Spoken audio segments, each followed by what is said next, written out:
12 چنار کا محاصرہ ہو، گلگت و بلتستان کی سنگلاخ پہاڑوں کی وادیاں ہوں، کوئی مسئلہ ہو، میڈیا کا میدان ہو، پوری طاقت اور قوت کے ساتھ قوم کی صحیح ترجمانی کی ہے۔ ہمیشہ سیسا پلائی ہوئی دیوار کی طرح مکتب اہل بیت کے ماننے والوں کا دفاع کیا ہے، اور شیعہ سنی یونٹی اور وحدت پیدا کرنے کے لیے جس مختلف پلیٹ فارم پر اپنے پیغام کو آگے بڑھایا ہے، جس کو میں دعوت دینے جا رہا ہوں، مجلس وحدت مسلمین کے مرکزی ڈپٹی سیکرٹری جنرل علامہ امین شہیدی صاحب تشریف لاتے ہیں، استقبال کریں گے۔ لبیک یا حسین۔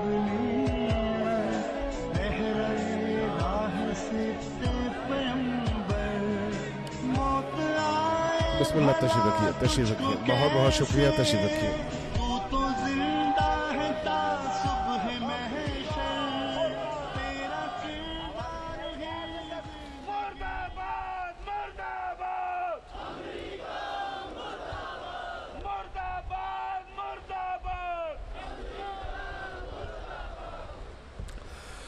اعوذ باللہ من الشیطان اللعین الرجیم۔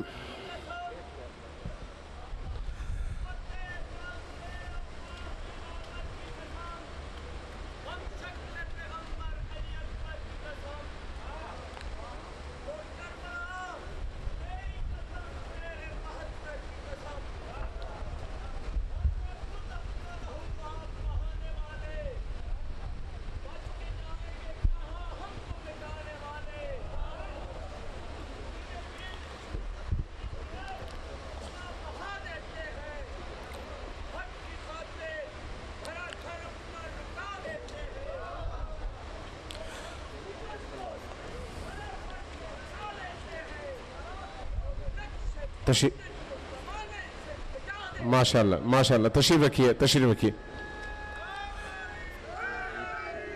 اعوذ باللہ من الشیطان اللعین الرجیم، بسم اللہ الرحمن الرحیم۔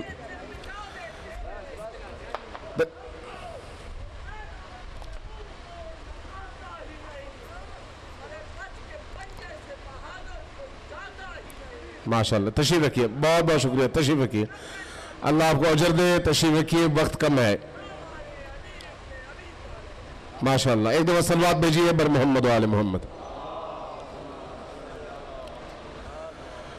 اعوذ باللہ من الشیطان اللعین الرجیم، بسم اللہ الرحمن الرحیم، الحمدللہ رب العالمین بارئ الخلائق اجمعین، والصلاة والسلام على جميع الأنبياء والمرسلين، سيما من سمي في الآفاق بأحمد وفي الأرض بأبي القاسم محمد،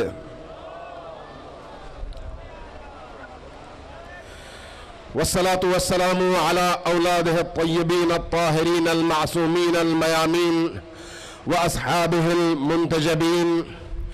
قال الله تبارك وتعالى في كتابه المجيد وهو أصدق القائلين وقوله الحق. بسم الله الرحمن الرحيم.